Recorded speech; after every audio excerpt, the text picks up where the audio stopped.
Salam Rahayu, salam pedot del. Terima kasih. Dalam kesempatan malam hari ini kita bisa ngumpul lagi untuk ngobrol-ngobrol, dan dalam kesempatan malam hari ini tema yang akan kita bahas itu soal memperingati hari 10 November, di mana hari 10 November itu waktu kejadiannya itu di kota Surabaya khususnya gitu.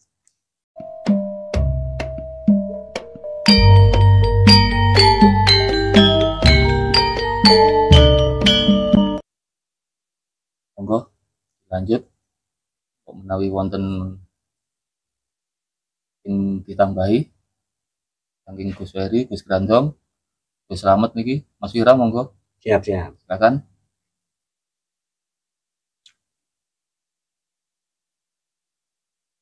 Monggo. Dengan sampaikan dulu sepengetahuan kan dari beberapa orang, nanti kan kita tambahi, kita simpulkan lagi. Khususnya ini untuk arek-arek Surabaya. Tolong rek ya. Ojo lali ya, nonton iki masalahnya penting banget iki rek. Kita melawan lupa. Iki sejarah ya awake dhewe arek-arek Surabaya. Aku lahiran Surabaya asli lho rek. Tonton ya rek ya. Paling enggak wis ngerti titik-titik tentang sejarah Surabaya ya. Kudu bangga lho iki wong ado. Bandung Lautan Api lho cek ngakoni 10 November gak ngakoni, tapi ya kebacut sandang pangan nok kene rek. Lho nek golek sandang pangan nok Surabaya ate gak ngerti 10 November hari pahlawan. Tak dongakno diselentik para leluhur. Nggih. Napa niki soal 10 November niki nggih. Nah, itu kan salah satu istilahnya hari penting nasional yang selalu diperingati khususnya untuk arek-arek Surabaya. Nggih. Nah, itu kronologinya seperti apa sih? Mungkin bisa dijelaskan mungkin dari kronologi sejarah soal 10 November sendiri. Itu memang dari kolonial Belanda atau penjajah yang lain gitu. Kalau kita mencoba, karena sama-sama kita bukan pelakunya, tetapi kita mau belajar ya, tentang sejarah kembali, kita gali dulu sebenarnya latar belakang peristiwanya ini dulu. Yang pertama, latar belakangnya itu adalah tentara Jepang itu mendarat di Indonesia. Itu pada tentara Jepang ya? Tentara Jepang itu mendarat di Indonesia pada tanggal 1 Maret 1942. Di mana tentara Jepang ini sudah menduduki wilayah Indonesia sampai yang paling utamanya di Pulau Jawa, dan Batavia pun sudah diduduki oleh Jepang. Kenapa? Karena di sini Perang Dunia II PD, bukan pedodel ya. Perang Dunia II ini awalnya itu dimenangkan oleh blok poros. Kan gini ya, ada blok poros dan blok sekutu. Blok poros ini salah satunya Jerman, Belanda, Jepang, Italia. Oh, Italia. Yeah. Kalau blok sekutu ada Uni Soviet, ada Amerika Serikat, ada Inggris, ada Belanda dan sebagainya. Itu sekutu ya? Yeah. Akhirnya setelah 7 hari keberadaan tentara Jepang di Indonesia ini memenangkan, dalam arti Belanda ini menyerahkan diri tanpa syarat kepada Jepang. Itu pada tanggal 8 Maret 1942. Dan itu ditetapkan pada perjanjian Kalijati. Kenapa disebut perjanjian Kalijati? Karena memang dilakukan di daerah Kalijati, daerah Subang, Jawa Barat. Oh, daerah Jawa Barat. Sana di Surabaya gimana nih? Betul, itu karena masih penyerahan pihak Hindia Belanda atau yang disebut Indonesia, itu Belanda itu menyerahkan tanpa syarat kepada pihak tentara Jepang. Kalau nggak salah perwakilan dari Belandanya ini Jenderal Ten Potren, kalau nggak salah namanya, itu memberikan perjanjian ini atau menyerahkan ini kepada Kekaisaran Jepang yang diwakili oleh Jenderal Imamura. Nah, perjanjian itu disebut perjanjian Kalijati. Di mana tentara Belanda atau Belanda ini menyerahkan kekuasaannya atau menyerahkan semuanya ini kepada Jepang. Di istilah tokoh-tokoh yang dari Indonesia sendiri belum ada waktu itu. Belum ada. Oh, belum ada. Belum ada. Karena memang dimenangkan oleh Blok Poros. Karena semua sudah diduduki oleh tentara Jepang. Nah, tentara Jepang atau negara Jepang ini kenapa menduduki? Karena memang mengincar dari rempah-rempah atau hasil alam dari Indonesia. Karena banyak rempah-rempah ini yang memang bisa dimanfaatkan. Kalau dari alamnya ini yang benar-benar diincar adalah seperti minyak bumi, nikel, dan sebagainya. Terjadilah selama 3 tahun. Di 1942 sampai 1945. Kemudian sekutu ini menyerang balik. Nah, penyerangan balik ini dilakukan oleh pemerintahan Amerika Serikat, yaitu pengeboman di Jepang. Hiroshima nih. Nah, Hiroshima dan Nagasaki. Kalau Hiroshima itu tanggal 6 Agustus 1945. Kemudian disusul kembali dibom atom lagi kota Nagasaki ini tanggal 9 Agustus 1945. Ini sejarah gitu. Nggih. Gitu. Ora apa-apa kan belajar didik saya yakin nggih. Waktu mboten paham nggih. Tapi mboten apa kita tadi balik sama-sama belajarnya. Mengenang masa SD nggih. Masa SD. Kemudian setelah pemboman itu Blok Poros ini menyerah tanpa syarat. Nah, Amerika Serikat ini melakukan pemboman ke 2 kota. Kemudian tanggal 14 Agustus 1945 ini terjadilah kekosongan. Vacuum of power ya, bahasa ngetrennya, kekosongan kekuasaan, karena memang Jepang ini sudah kalah. Karena dikalahkan oleh Amerika Serikat waktu pengeboman ke 2 kota tadi, di Hiroshima dan Nagasaki.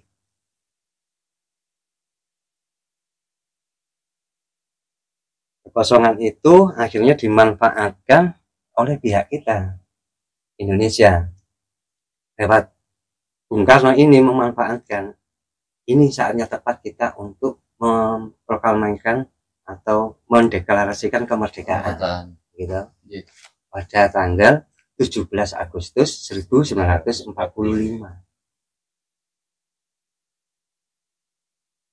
Di kesempatan memang emas itu ketika memang Jepang ini sudah kalah oleh sekutu.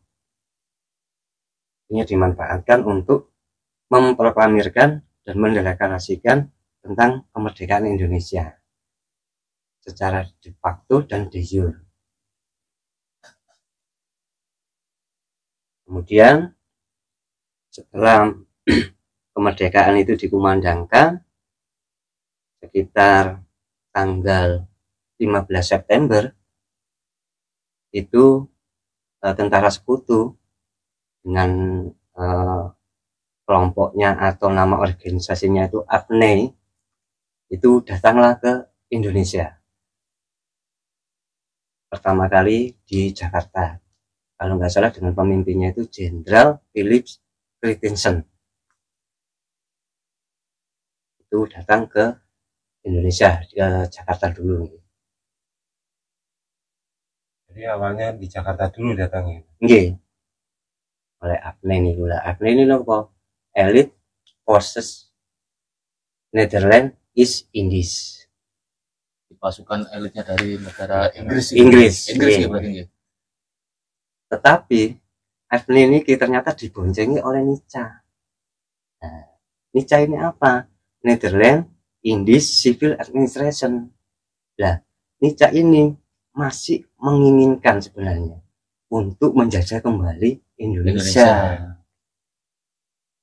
Nah, AFNEI ini datang ke Indonesia sebenarnya satu untuk melucuti tentara Jepang, melucuti senjatanya tentara Jepang. Yang berikutnya juga untuk mengadili perang. tentara-tentara atau membebaskan juga tawanan perang. Jadi melucuti, mengadili, terus membebaskan tawanan perang yang ditawan oleh tentara Jepang, terutama yang bangsa Eropa itu. Yang terakhir adalah memulangkan kembali tentara Jepang ke asalnya, kembali ke kaisarannya. Itu latar belakang sebelum terjadinya masalah 10 November ini.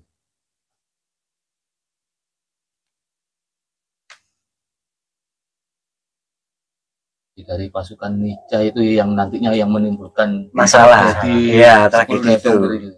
Bukan jadi yang AFNI tadi, bukan ya? Bukan, AFNI ini malah sebenarnya dimanfaatkan atau ditumpangi saja.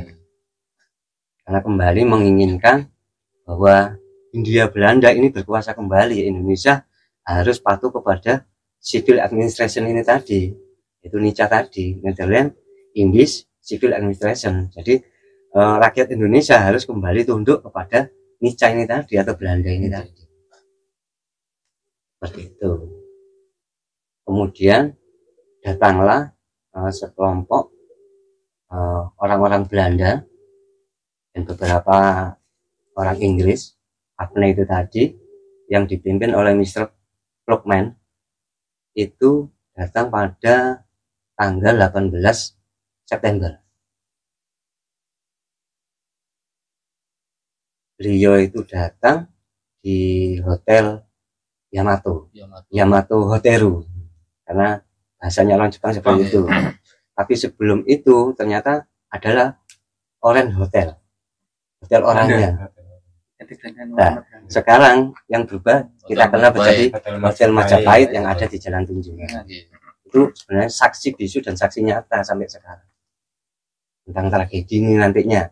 Ini awal mulanya, kita ceritakan kronologinya dulu, latar belakangnya.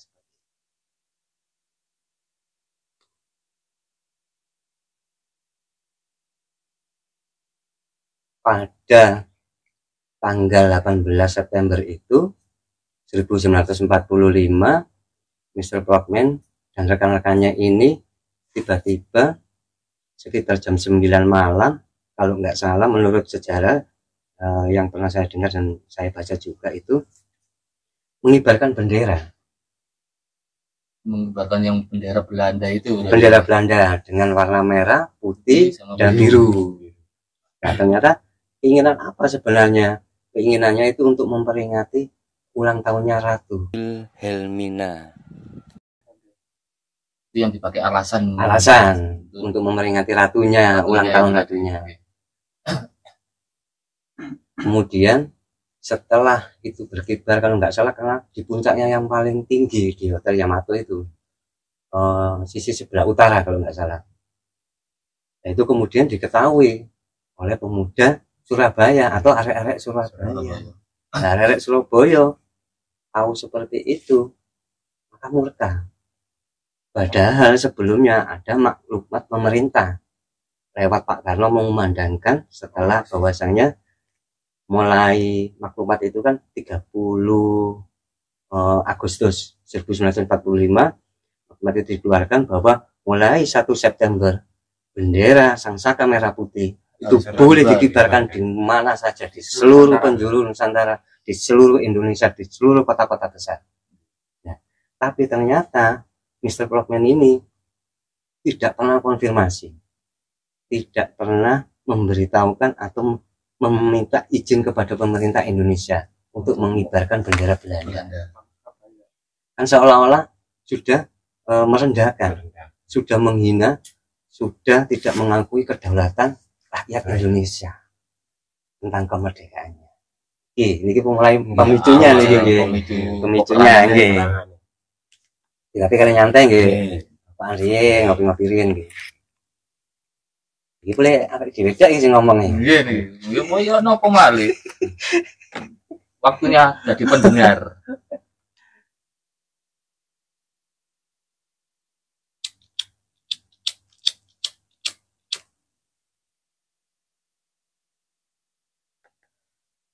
Akhirnya banyak timbul masalah pergejolakan karena melihat bendera Belanda naik begitu tingginya di Hotel Yamato. Akhirnya pagi arek-arek Surabaya, pemuda Surabaya semuanya, rakyat Surabaya itu datang di Hotel Yamato. Kenapa? Karena ingin menuntut tentang kok bisa bendera Belanda ini naik dengan tanpa seizin pemerintah Indonesia. Akhirnya dari gerombolan banyaknya pemuda yang ingin melakukan perundingan itu muncullah yang namanya Residen Sudirman. Bukan Jenderal Panglima Sudirman ya, mboten niki Residen Sudirman. Ini wakil residen yang dulunya dipilih oleh kekuasaan Dainippon. Beliau ini akhirnya juga dikawal oleh 2 orang, Cak Sidik dan Cak Haryono, untuk melakukan perundingan dengan Mr. Frogman. Sempat ada perundingan dulu. Ada perundingan dulu. Secara baik-baik ya. Iya, istilahnya Menanyakan. diomongkan, diobrolkan, dinegosiasikan dulu. Tetapi dalam perundingan itu setelah di dalam malah tidak menemukan hasil. Tiba-tiba Mr. Frogman ini marah. Ada yang mengatakan menodongkan pistol dahulu. Terus setelah menodongkan pistol ini, Cak Sidik ini nggak terima. Akhirnya melawan Mr. Frogman ini atau melindungi yang namanya Cak Sudirman ini tadi yang sebagai residen di Surabaya ini yang menjadi ketua perwakilan perundingan tadi.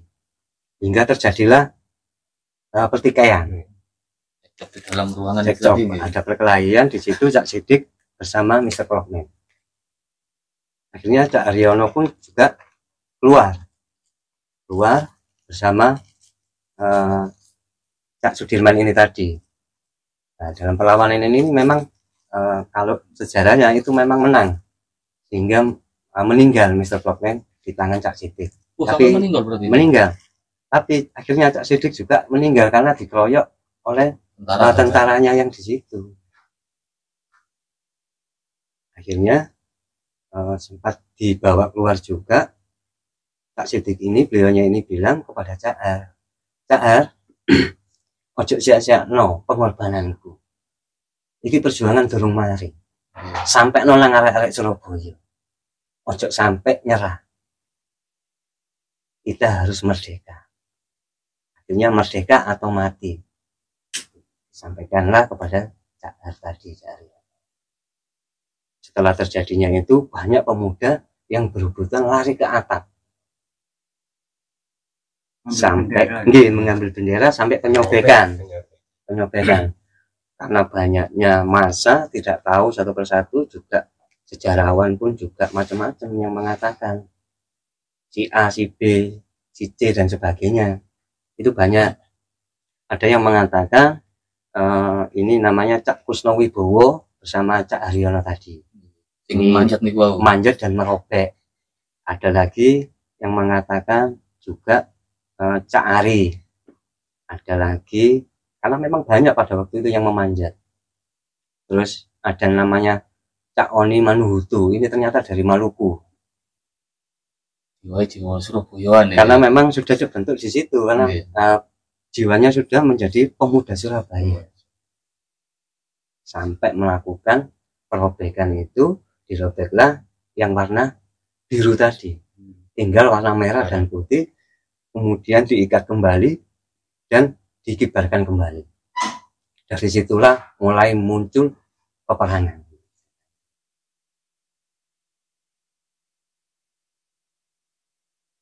Nah, mungkin jenderal dari Belanda itu tadi yang istilahnya pejabat tingginya mungkin ya. Iya, salah satu memang punya, memang punya apa ya, power di situ. Kan merasa dihina juga mungkin. Muncullah peperangan sampai 27 Oktober kalau nggak salah ya. Itu meminta perwakilan dari Indonesia pusat itu juga berunding kepada arek-arek Surabaya dan para pemimpin di sana. Tapi ternyata perundingan itu tidak berhasil. Kembali terjadi peperangan. Akhirnya tanggal 28 Oktober itu datanglah Jenderal AWS Malabi, bukan Jalan AWS Mampir gitu. Kalau nggak salah AWS itu Albertine Walter. S-nya itu pokoknya itu sebuah nama kepanjangannya itu tadi Malabi yang disingkat terkenal dengan Jenderal Malabi ini. AWS Malabi. Karena Jenderal Malabi ini diturunkan karena Jenderal Malabi ini punya skill, punya potensi tentang perang. Jadi punya apa ya, kepandaian. Panglimanya perang. Nggih, panglimanya perang yang diandalkan oleh Inggris memang. Karena beberapa kali dikirim di negara manapun selalu memenangkan, selalu berhasil, sehingga dikirimlah di situ. Akhirnya dalam perundingan, kalau nggak salah tanggal 30 Oktober mungkin, sebenarnya masih perundingan, tiba-tiba terjadilah di situ juga percekcokan. Akhirnya terjadilah sebuah insiden, itu penembakan. Nggak tahu memang penembakan itu benar-benar, sekarang itu orangnya masih misterius. Di mobil Buick-nya Jenderal Malabi ini tertembak dulu Jenderal Malabi ini. Tertembak sehingga akhirnya banyak tentaranya akhirnya melindungi sampai mengeluarkan granat. Nggak tahu granatnya itu kenapa tiba-tiba malah meledak di mobilnya si Jenderal Malabi. Meledak sendiri ya. Gitu. Jadi kalau dikutip, saya pernah baca-baca dari sejarah, katanya ada memang yang nambah dari pemuda Surabaya namanya Abdul Aziz. Nah, karena Abdul Aziz ini akhirnya melapor ke seseorang, karena kan kalau bukan perang, ini kan melanggar peraturan Jenewa. Perang Jenewa itu kan tidak boleh, apalagi ini pemimpin ini besar, pemimpinan besar ini jenderal, karena kan pemimpin perang jenderal ini sebenarnya tidak boleh langsung dibunuh, diadili dulu, karena yang punya kekuasaan untuk mengatur segalanya kan ini kan sebenarnya pimpinan itu kan jenderal. Kalau memang terjadi perang pun tidak harus boleh ditembak di tempat, tapi tidak tahu kenapa tiba-tiba terjadi seperti itu kan gitu. Berarti itu belum ada yang tahu ya antara disengaja ataupun tidak nih. Nah itu masih misterius juga sampai sekarang. Juga si penembaknya ini juga gitu, masih cari sebenarnya. Mirip dengan kejadian John F. Kennedy kalau gitu. Ya. Masih misterius sampai sekarang. Jadi belum jelas siapanya orangnya. Mungkin dari arah Surabaya atau mungkin dari orang Banda sini yang simpati dengan arah Surabaya juga bisa jadi. Karena kerumunan massa ya kembali lagi karena tidak tahu. Kalau yang diceritakan tadi beberapa memang buku yang mengatakan Abdul Aziz ini, akhirnya Abdul Aziz ini tidak boleh, kamu sampai kapanpun jangan ngomong, karena kamu ini melakukan pelanggaran besar. Dampaknya bukan cuma kamu, tapi seluruh Indonesia, terutama di Surabaya. Nanti ini aja akan menjadi sebuah dampak yang besar. Akhirnya sampai diberitakan di situ Abdul Aziz itu bertempat tinggal di daerah Batu kalau nggak salah, sampai akhirnya meninggal juga tidak akan pernah bersuara katanya. Tapi itu hanya beberapa tulisan atau kutipan, belum bisa dipastikan dan diyakini kalau beliau Abdul Aziz ini memang benar-benar yang menembak Jenderal Malabi. Setelah tragedi dari meninggalnya Jenderal Malabi ini malah nanti akan muncul peristiwa yang sangat besar ini. Akhirnya terdengar sampai di Inggris. Inggris murka sekali dengan perlakuan arek-arek Surabaya. Apalagi yang namanya pemimpinnya Inggris ini dulu kalau nggak salah kan belum Inggris ya, Britania Raya ini. Britania Raya sangat murka sekali karena ini jenderal kesayangannya, jenderal handalnya dibunuh tanpa adanya perang. Murka. Akhirnya dikirimlah penggantinya, Jenderal Mansert. Nggak salah itu. Saking murkanya. Akhirnya tanggal 9 ya. Tanggal 9 itu memberikan ultimatum kepada rakyat Indonesia khususnya yang ada di Surabaya untuk menyerahkan diri, untuk menyerahkan senjatanya, untuk menyerahkan kedaulatannya itu kepada Inggris. Akan memaksa nih. Nggih, karena memang murka. Nggih. Sampai dikasih batas waktu jam 6 pagi tanggal 10 November itu tahun 1945. Segala penjuru disebarkan sampai namanya selebaran itu, pamflet itu diterbangkan lewat pesawat terbang, kemudian disebarkan di seluruh Surabaya khususnya. Nah, selebaran ini juga malah memicu, bukan malah takut arek-arek Surabaya, malah berani, malah semangat, malah merasa tertantang. Karena apa? Karena 10 November ini peristiwa yang paling besar rakyat Indonesia, terutama di Surabaya ini mempertahankan kemerdekaan. Bukan merebut kemerdekaan, tapi mempertahankan kemerdekaan. Ada proklamasi waktu 17 tadi, 17 Agustus tahun 1945. Ini yang membuat malah arek Surabaya ini malah bangkit. Tapi yang saya herankan itu yang namanya arek Surabaya yang berperan di situ. Karena memang yang diultimatum kan arek Surabaya. Karena meninggalnya Jenderal Malabi tadi juga di Surabaya, di Surabaya. Nah, yang bikin kesan dan enak didengar itu kan pemudanya yang berani-berani itu. Nanti ada Surabaya. Ada fakta-fakta yang nanti kita kupas nanti di tayangan-tayangan. Mungkin kalau waktu memang durasi ini memungkinkan, kita bahas sampai tokoh-tokohnya. Karena apa? Karena tokoh ini sebenarnya banyak nantinya. Kebanyakan yang tahu kan nanti ya umumnya kan memang Bung Tomo. Nah, Bung Tomo siapa? Sebenarnya namanya Sutomo. Nanti kita kupas siapa sebenarnya Bung Tomo dan sebagainya. Ini kan kita masih menceritakan latar belakang awal-awalnya, latar belakangnya ini, asal usulnya dulu. Jadi kalau Hotel Majapahit itu sudah berdiri lama semenjak pemerintahan Hindia Belanda, disebut Hotel Orange atau Orange Hotel. Hotel Orange. Oranye. Oh iya. Nah, setelah diduduki Jepang, gantilah nama Hotel Orange itu menjadi Yamato Hoteru atau Hotel Yamato.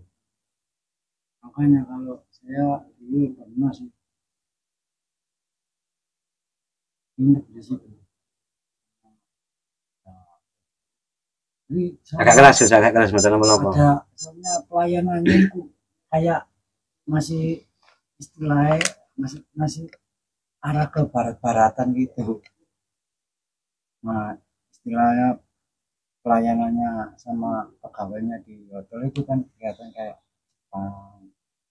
ya ada berbau Jepang itu. Kalau dominan saya lihat malah dari Belandanya, karena memang Belanda dulu yang membangun hotel itu, dinamakan Hotel Orange tadi. Hotel Oranye kalau orang Surabaya bilang itu Hotel Oranye. Kemudian berubah menjadi Yamato Hoteru, Hotel Yamato tadi. Sampai saat ini akhirnya berubah menjadi Hotel Majapahit dan akhirnya menjadi cagar budaya. Ya. Makanya sekarang kan cuma dibenahi yang kelihatannya bisa. Iya. Tapi tidak merubah strukturnya struktur yang utamanya, hanya renovasi kecil-kecil untuk memperbaiki, untuk perawatan. Utamanya malah sekarang dibikin untuk tempat wisata. Memang wisata, memang cagar budaya di situ. Itu sebuah ikonnya di Surabaya.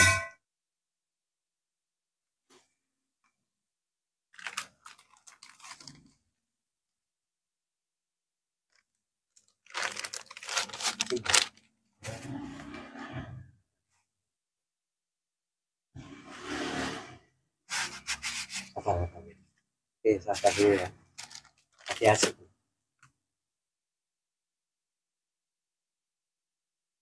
Iki arek Surabaya nek gak mudeng, aja ngaku arek Surabaya.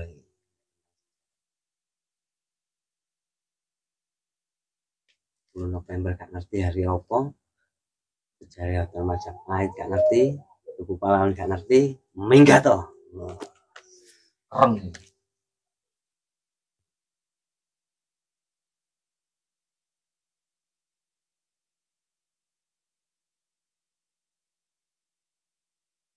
Monggo mungkin ada tambahan-tambahan. Kira Kira monggo. selamat Aku lapor. sering mengikuti nih gua. Kembali untuk mengulangi masalah awalnya dulu Jenderal Malaki sampai tewas. Ya, akan kembali sampai di titik penggantinya Jenderal Mensek ini tadi yang memberikan ultimatum untuk Peludukan senjata rakyat ini. nggih, rakyat Surabaya, warga Surabaya, rakyat Surabaya harus menyerahkan. Harus bertekuk lutut lah, dalam artinya seperti itu. Jadi berarti istilahnya pihak Inggris itu sudah mulai murka lagi. Murka karena semenjak tewasnya Jenderal Malabi. Monggo.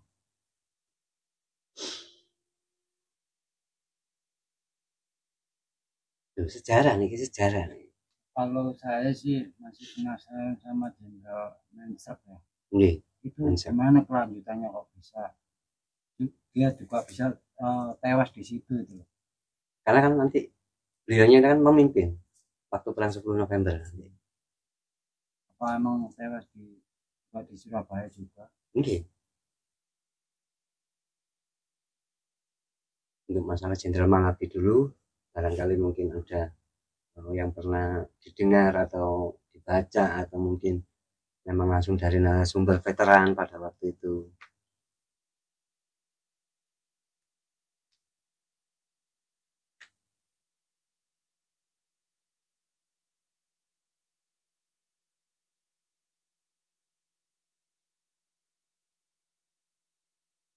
Karena memang didatangkan ini kembali yang Mensek ini memang dari divisi India kelima. Nah,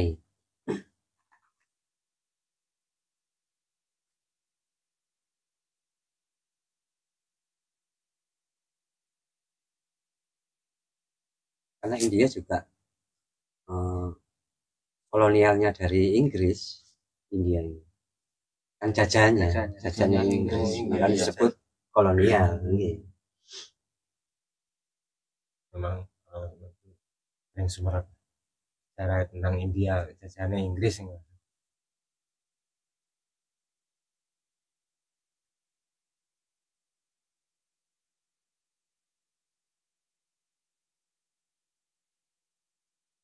Setelah tewasnya Jenderal Malabi, itu banyak pertempuran-pertempuran sampai menjadikan negara Inggris, Britania Raya ini murka. Itu tadi kemudian ditunjuklah penggantinya Jenderal Mensek ini tadi. Akhirnya Mensek tanggal 9 itu memberikan ultimatum dari segala penjuru lewat selebaran-selebaran atau disebut pamflet, itu disebarkan baik lewat darat maupun udara tadi. Itu di seluruh wilayah Surabaya khususnya. Surabaya aja apa? Surabaya khususnya. Di kota-kota lain juga ada. Kota lain tidak diutamakan memang di Surabaya karena meninggalnya Jenderal Malabi di Surabaya tadi. Istilahnya juga untuk balas dendam ini Jenderal Mensek ini. Karena temannya sesama jenderalnya ini meninggal di situ. Secara tidak hormat kayak. Apalagi dia mendapatkan mandat memang untuk menghancurkan Surabaya. Karena dengan kematiannya Jenderal Malabi ini. Kematiannya misterius. Sampai kapanpun warga Surabaya, kota Surabaya itu harus hancur. Hanya diberikanlah masalah tentang di ultimatumnya tadi. Afne menilai itu Surabaya itu kota terbesar setelah Batavia ya, Jakarta. Kalau memang dilihat seperti itu. kok langsung Jenderal Malabit langsung menuju ke sini? Karena kalau dilihat ini dari masalah strategis, masalah perekonomian, ini kan Tanjung Perak Iya. adalah pusat perdagangan Perdagangan itu setelah awal. Tanjung Priok, sehingga dinilai punya potensi ekonomi yang sangat besar, sehingga Afnei ini ingin menduduki, sama kayaknya seperti tentara Jepang pada waktu itu juga. Karena kan udah Tapi direncanakan waktu lah. yang di kota Batavia atau Jakarta belum ada yang menduduki sebenarnya waktu itu. Menduduki, Kota-kotanya menguasai. menguasai sudah, Sudah. sudah. Oh, makanya Malabit dikirim ke sini tuh. Cuma perlawanan yang membuat pemicu dulu yang Nah, benar-benar itu diawali dari Surabaya. Surabaya. Akhirnya nanti peristiwa ini juga akan menjadikan peristiwa Bandung Lautan Api, Merembet terus Semarang lagi. yang militer. Ambarawa, agresi militer.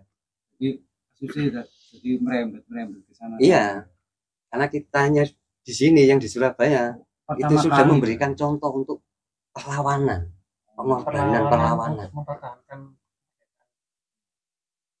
Karena kita tidak mau dijajah lagi dan tidak mau bertekuk lutut lagi di negara Belanda.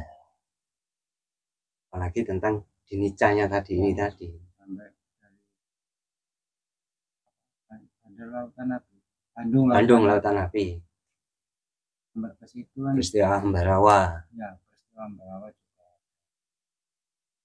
Ini merembet ke Karena dinilai ini potensi ekonomis yang sangat besar. Jadi gak main-main, kita harus bangga ini.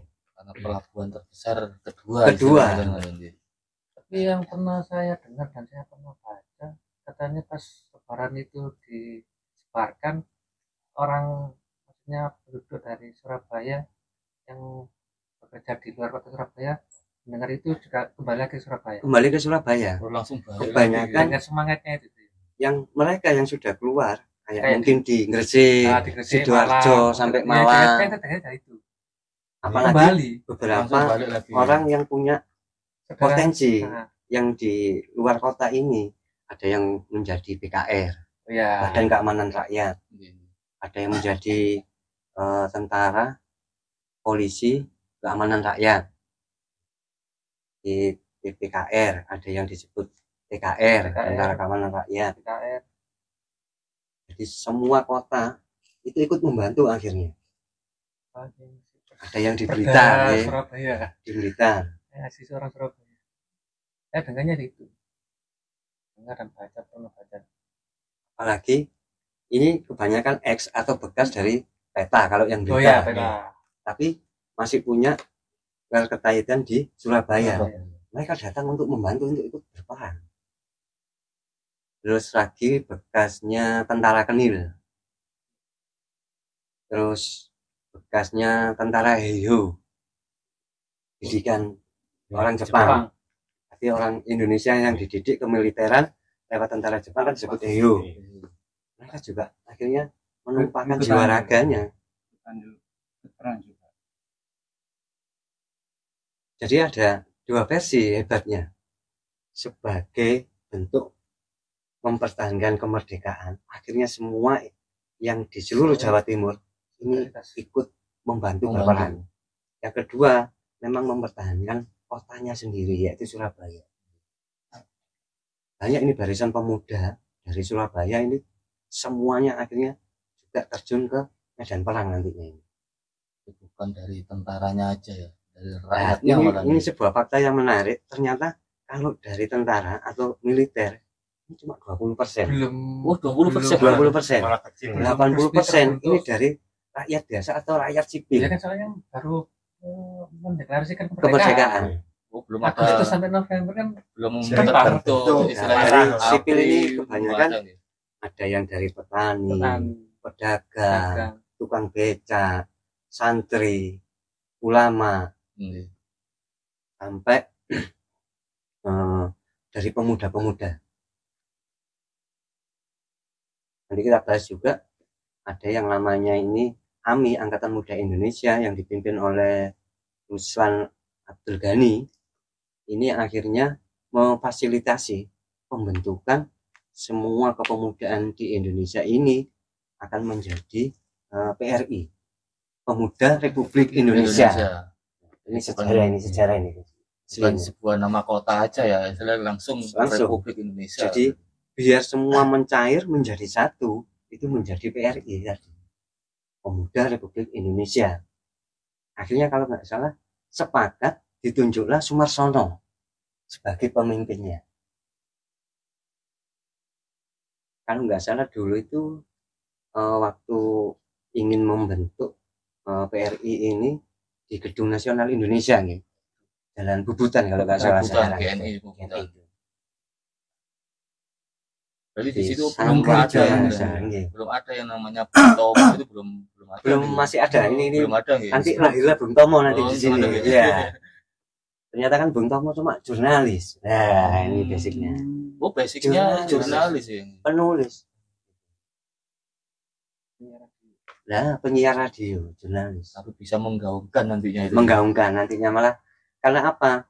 Karena satu, beliau nantinya ini bukan dari militer, tetapi berani memberikan semangat atau membakar semangat untuk melawan tentara Inggris. Bukan dari militer. Militannya masih 20%-an. 20%. 80% dari rakyat biasa atau rakyat sipil. Tentaranya juga paling Itu fakta. pusatnya masih di Batavia sana, Jakarta. Jakarta. Dan belum tersebar merata. Jadi perundingan pun sampai di pusat, bahkan sebelum mulainya 10 November yang 27 Oktober tadi, itu Bung Karno beserta wakilnya Bung Hatta itu sudah melakukan perundingan, tetapi tetap tidak bisa melakukan yang namanya perundingan perdamaian karena arek-arek Surabaya, pemuda Surabaya, warga Surabaya ini tahu tentang kelicikan Nica dan Afne ini tadi,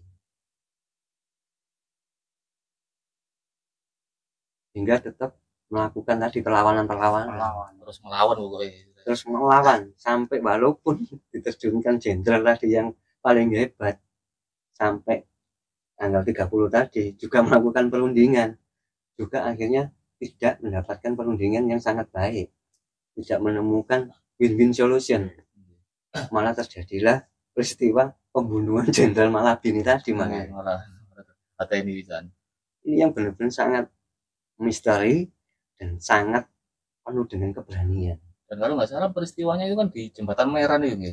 Sekitar situ. Sekitar Jembatan Merah. Situ. Jarang yang Jembatan Merah Antasari. Ini masih terbentuk seperti dulu, nggak berubah. Entah saking hebatnya kita itu mempertahankan atau ketidaktahuan aturan perang, sehingga koyoknya buat ngerti aturan. Itu tadi perundingan mengakibatkan kematian seorang jenderal besar. Kan sejarah ini. Bisa-bisa sejarah dunia. Kalau saya baca tidak ada. Iya. Dunia nih. Jadi perundingan yang mengakibatkan tewasnya jenderal hanya di Surabaya. Mungkin secara pemikiran wah iku musuhku wis pokok musuh. Aku gak ngerti iki jenderal lah sapa wis gak urus. Pokoke ketok lekaten jajaman yang aku iki pegel dijajah iki. Tembak pisan. Jadi seakan-akan wis padha wis iki ngarepku musuhku terae wis gak urus, aku gak ngerti pokok aturan apa tetek bengi wis gak ngerti lah. Kowe kalah mau menang mati apa urip ngono. Jenenge Surabaya, Surawani, Boyo berbahaya. Wis wani tok kali bahaya. Kita mengenal ketakutan wis pokoke wani. Mungkin ada sebuah kekuatan prinsip nggih. Nek awake dhewe duwe tekad, ya kudu duwe martabat nantinya. Nek awake dhewe duwe nyali ya kudu wani. Awir-awir rantas. Tapi keberanian itu timbulnya dari kepepet nih mboten. Ya bisa jadi kan. Memang situasi dan kondisi itu pasti akan membuat orang itu seperti itu. Menimbulkan keberanian itu tadi, keberanian yang tidak disangka-sangka dan tidak diduga. Datangnya sendiri. Akhirnya tidak peduli apapun yang terjadi. Yang penting dia akan berani melawan yang namanya penjajahan, karena sudah merasakan bahwa penjajahan itu memang benar-benar cerita yang sangat berat. Akan kita ditindas.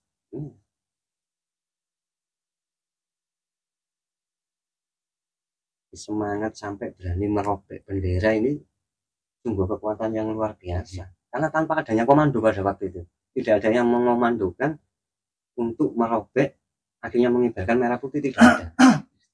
Inisiatif mereka sendiri nih, karena bangkitnya jiwa kepahlawanan, aksi heroik itu dilakukan. Ada taruhan nyawa, memanjatnya pun seperti apa kita nggak tahu, dan tingginya seperti itu. Kalau emang jadi tinggi, tidak memakai alat dan sebagainya. Ya, paling tinggi di seluruh Surabaya. Paling tinggi kan. Puncaknya kan paling tinggi. Sampai di luar logika. Luar logika mereka itu tidak ada. Hanya nalar, hanya rasa. Hanya panggilan jiwanya sebagai mempertahankan atau menjadi seorang pahlawan yang mau berkorban. Tapi padahal mereka nggak tahu pahlawan apa ya sekarang. Yang menyatakan pahlawan kan kita-kitanya, orang lain. Karena bentuk kita menghormati beliaunya, karena mengorbankan tenaga, jiwa, nyawa, sampai waktunya, sampai harta bendanya. Luar biasa. Tidak ada komando. Entah dari penjuru manapun, katanya itu banyak yang berlomba-lomba ingin menaiki hotel Yamato tadi untuk merebut bendera. Merobeknya warna biru, akan dikibarkannya lagi sangsaka merah putih. Karena mengembalikan kedaulatan untuk berkibarnya sangsaka merah putih. Sampai ada yang beberapa kutipan sejarah kan sempat digigit robekannya kan. Cara ngerobeknya sampai digigit kan. Sekarang karena nggak ada persiapan kan, memang nggak ada, memang tidak nekat seperti itu. Ini tadi banyak yang namanya bonek, bondo nekat ya, modal dengkul, bondo nekat pada waktu. Sampai nanti hari hanya pada 10 November nanti. Jadi kalau dinilai dari peristiwa perobekan ini sudah ketahuan bahwa arek-arek Surabaya ini tidak mudah untuk ditaklukkan. Mereka bersemangat, mereka berapi-api untuk tidak mau dijajah lagi atau mempertahankan kemerdekaan. Di situ sudah terlihat. Karena banyak pemuda, banyak lapisan dari rakyat, baik itu rakyat sipil apapun, semua itu sudah berkumpul pada waktu itu. Waktu mendatangi Mr. Lokman tadi yang diwakili oleh Residen Sudirman tadi bersama yang dikawalnya tadi, pengawalnya yaitu Cak Sidik dan Cak Haryono tadi. Awal pertama luar biasa. Cuman orang 3 hebat pokoknya, salut. Jadi ada yang kekuatan yang tidak bisa kita nilai dari segi logika kita. Mungkin kalau kita bisanya menilai itu dari rasa. Rasa apa? Rasa ingin merdeka. Yang kedua, rasa ingin mempertahankan kemerdekaan, ingin berdaulat. Yang terakhir, ingin keturunannya nanti itu terbebas. Bukan untuk dirinya sendiri ternyata. Untuk keturunannya, ya untuk kita-kita yang saat ini sampai bisa duduk di sini, ngopi enak, rokokan enak. Sampai bisa bekerja di sini. Bisa mencari uang, bisa tidur dengan enak. Pengorbanannya beliau luar biasa. Bukan untuk waktu itu, bukan untuk waktu tahun 1945 itu. Cuma permulaan aja. Luar biasa. Tapi pas memuncaknya tanggal 10 itu tragedi yang terbesar di daerah mana gitu? Satu di Jembatan Merah, terus di Gedung Internatio kalau nggak salah. Terus ada di beberapa titik yang di Surabaya itu banyak sebenarnya. Karena memang Inggris ini mengeluarkan kekuatannya itu semuanya, baik dari darat, laut, udara, sampai melanggar aturan. Surabaya tidak mempunyai yang namanya pesawat tempur, tapi mereka mengeluarkan pesawat tempur. Saking hebatnya orang Tidak Surabaya. punya tank, tapi Inggris mengeluarkan tank. Kalau dipikir secara logika, Pasti kalah Pasti sebenarnya. kalah. Ya, Mereka karena terlatih. Inggris bikinnya kan Gede lah. pembunuhan Jenderal Malap itu Sudah pelanggaran. pelanggaran. Jadi kita balas dengan pelanggaran juga. Tadi dia bilang, Pasti menang. orang Surabaya melanggar, kita juga melanggar. Melanggar. Yang penting kita mengembalikan masalah pelecehan. Masalah pelecehan tadi kita kembalikan. Entah, Pembinaan. nah, bagaimana caranya supaya kita itu bisa membalaskan dendam kita. Jangan sampai diinjak-injak jenderal kita yang besar itu sampai terbunuh sia-sia pada waktu 30 Oktober itu. Akhirnya berbagai cara, berbagai macam strategi, pokoknya kita harus menang. Menghancurkan Surabaya. Tapi ternyata arek Surabaya tidak seperti itu. Tidak semudah yang Salah bayangkan persepsi, kita. ya. Tidak sesuai ekspektasi mereka. Tidak sesuai yang diperkirakan. Menganggap remeh arek Surabaya. Ini tentara yang terlatih. Nah, arti terlatih ini bukan Memang pelatihan tentara. aja loh. Oke. Ini benar-benar tentara yang Tentara. pernah terjun perang Perang. banyak membunuh orang. Kita pernah ikut perang dunia. Terus mendapatkan yang namanya persenjataan otomatis ini. Lengkap. Tanya banyak. Belum masalah tanknya. Tank Peralatan Armada yang tank canggih lah. ini. lebih canggih. Mulai tank amfibi dan tank panser ini guys. Yang tank yang namanya amfibi ini bisa bermanuver. Sedangkan arek Tank panser Surabaya mawon senjataannya namun tidak ada senjata pering apa. namun bambu Sampai runcing. muncullah nanti kita bahas sebuah kekuatan terbesar itu Beruncing. pusaka. Kalau saya menyebutkan itu sebenarnya bukan senjata lagi, pusaka. Bambu runcing itu tadi. Ternyata dengan itu kekuatannya mereka itu malah tidak takut, malah menjadi berani. Hanya memegang bambunya aja loh. Ini banyak veteran-veteran dulu kalau waktu saya ngobrol dengan beliau-beliaunya itu seperti itu katanya. Nanti kita bahas. Ada kekuatan sebenarnya.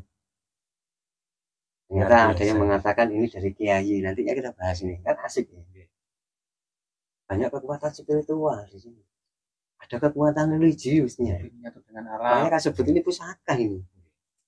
Bukan cuma senjata ini guys. Oke. Sampai sekarang kan masih simpang siur. Sangat misteri loh ya. Misteri Seperti senjata ini apa? kan. Bambu runcing kok Apa ya bawahnya bambu-bambu yang kita lihat saat ini kan. tanya kok Sampai dibikinkan monumen. Monumen bambu runcing ya.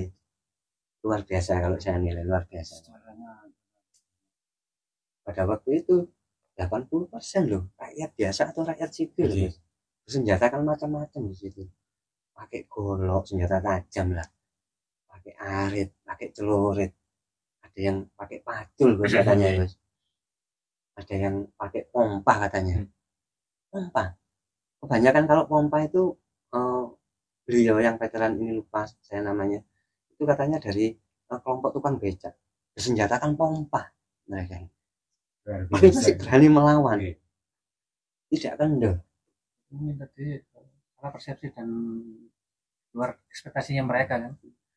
Kalau terlalu canggih tapi meremehkan. Meremehkan, mereka meremehkan. adanya semangat karena perjuangan arah Surabaya tadi. Jadi kalau kita nilai kan benar guys, kesombongan Iya. itu akan menghancurkan. Iya, Gitu. oke. Makanya kesombongannya Inggris ini guys. Inggris. Dia merasa tentaranya sudah terlatih dengan pengalaman perangnya, dengan Fasilitas peralatannya. peralatannya. Dilakuin yang ngentek nang Surabaya ala Surabaya cilik. Terus kan duwe tentara. Terus juga gak tahu perang. Gak punya strategi. Gak Ada duwe. pun senjata pun mereka belum bisa menggunakan. hasil lucuan dari Jepang gitu. Paling gak ke opo piye paling gawe ini. Gak gunakno nih. Tapi kalau seandainya pakai logika kan gak mungkin. Nggak mungkin. Loh, Kamu aku senjata. Pasti nggak mungkin. udah aku lah setor nyawa, aku Oke. lah kok dibunuh diri. Nah, tetapi pada waktu itu beliau-beliaunya tidak memikirkan seperti itu. hanya ketulusan jiwanya. Karena yang namanya pidatonya Bung Tomo itu sudah menjadikan keberanian. Karena pidatonya Bung Tomo ini menjaga semangat, Membakar moral, semangat. dan mental para pejuang kita, arek-arek Surabaya, untuk melawan yang namanya tentara Inggris. Dan Luar sebuah biasa. kekuatan tambahan gitu, Semangat, semangat, semangat. kekuatan tambahan. Sudah dengan masalah frekuensi, kalau saya lihat kan ini kan frekuensi hanya karena di dunia sudah mendatangkan kekuatan yang luar biasa. Kekuatan apa ya? Kekuatan keberanian. Nggak mudah menimbulkan keberanian. Apalagi kalau kita melihat dengan mata kepala sendiri, peralatan mereka lebih canggih daripada kita. Kalau dilihat lagi, kedua dari pengalaman, Iya, mereka pengalaman di mana-mana perang, Perang. pernah banyak membunuh orang, pernah memenangkan peperangan. Kan luar biasanya di sini. Apalagi ditambahi yang namanya pusaka ini tadi selanjutnya. Iya. Kayak sampai saat ini lo masih tidak terkuat di monumen di Seperti apa sih sebenarnya yang dinamakan pusaka bambu runcing untuk dulunya itu berperan melawan tentara Inggris itu, yang aslinya itu seperti apa sih? sampai sakit-sakit nembus tank baja nih. Padahal ibaratnya nek minimal Secara logika ya nggak mungkin. Nggak mungkin. Materialnya beda. Materialnya beda. Baja ya, bisa tembus. Tapi yang membuat heran itu bukan di situ, masalah keberanian, masalah semangatnya, keberaniannya ini loh, yang luar biasa. Walaupun kita diberi pusaka yang mungkin anggapan kita ya orang Jawa yang disebut sakti lah. Kalau kita pun dikasih yang namanya pusaka sakti mandraguna apapun, tapi kalau kita tidak ada nyali, tidak ada keberanian, terus kesaktian apa yang akan diunggulkan dalam pusaka? Padahal kesaktian apapun yang namanya pusaka atau senjata ini tergantung dari penggunanya, dari empunya. Ayo kita buktikan kalau memang kita ingin punya martabat, ingin punya derajat, harus ada yang namanya tekad. Kalau kamu punya nyali, ya kamu harus berani. Akhirnya bukan untuk ditunjukkan di sekitar Surabaya, tapi ditunjukkan ke seluruh Indonesia, ditunjukkan ke seluruh dunia tentang perlawanan arek-arek Surabaya. Sampai sekarang masih ditakuti dunia loh, dunia ditakuti dunia ya. Gak main-main. Makanya kita nggak terlalu bangga dengan film-film masalah kepahlawanan. Kita punya pahlawannya begitu banyak kok. Pemberuan pahlawannya dia gak cuma Batman, Superman, enggak. Captain America enggak. Alat perang seadanya. Berapa ribu itu pahlawan itu. Semua itu pahlawan. Pokoknya yang ikut terjun perang pada waktu itu, mereka adalah pahlawan. Jadi saya salutnya yang tidak tercantum namanya di dalam buku sejarah. Saya salutnya malah itu. Yang pernah saya baca, pahlawan dekat bahasa Sanskerta, pahlawan, orang yang mendapatkan pahala dan sifat seperti itu untuk pengorbanannya memperjuangkan kemerdekaan. Saya juga salut karena yang namanya tidak tercatat. Mau mengenangnya seperti apa kan? Iya. Kalau dicatat satu-satu, waduh. Satu Banyak. perpustakaan.